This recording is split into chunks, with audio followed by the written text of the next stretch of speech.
is Craigmillar Castle in Edinburgh. This unusual castle, which sits just south of the city, is more often than not forgotten about in favour of its bigger brother, Edinburgh Castle. But this castle is well worth paying a visit to when you're here in Scotland. So join me as I take you a wee tour around about this castle and why you should come and see it for yourself. Craigmillar is one of Scotland's best preserved medieval castles, and it began its life in 1425 when the inner tower house was completed.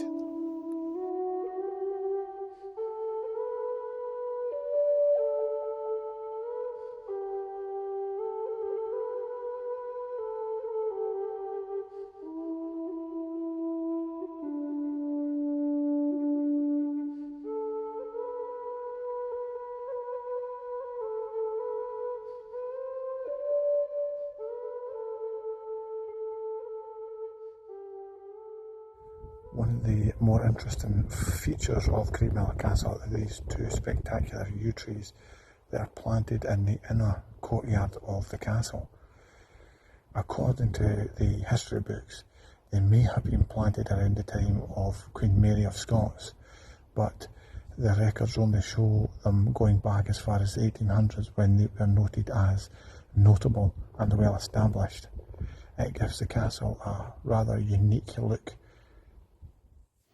On the 8th of May 1544, Craigmillar Castle was burned to the ground on the orders of King Henry VIII during what is now known as the Rough Wooing, in an attempt to marry his son to Queen Mary of Scots.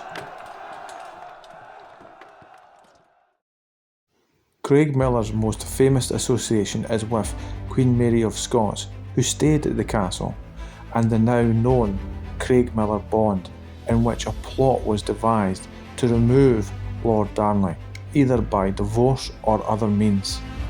This is believed to have led to what would then be Lord Darnley's death.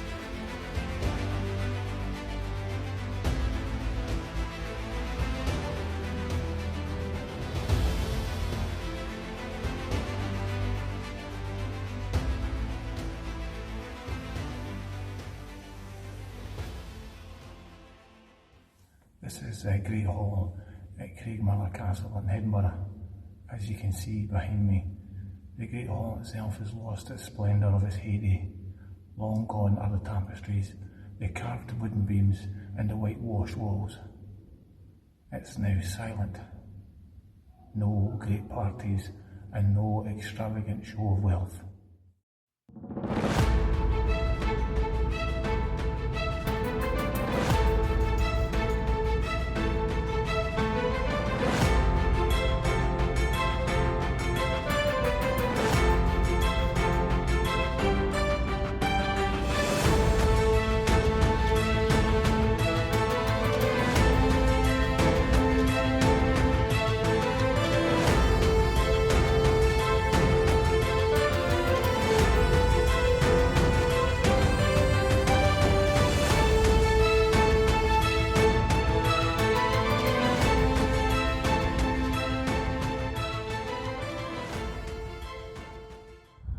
We're now atop Craigmillar Castle, and as you can see, the views are amazing.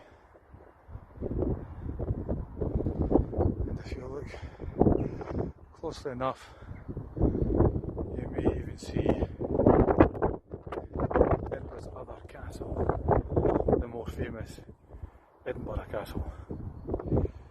More often than not, Craigmillar is forgotten about, but recently this site was used as the film location for the Robert the Bruce film on Netflix, Outlaw King, and if you haven't seen it, I assure you it is worth a watch, and it has one of the best opening tracking scenes in cinematography history.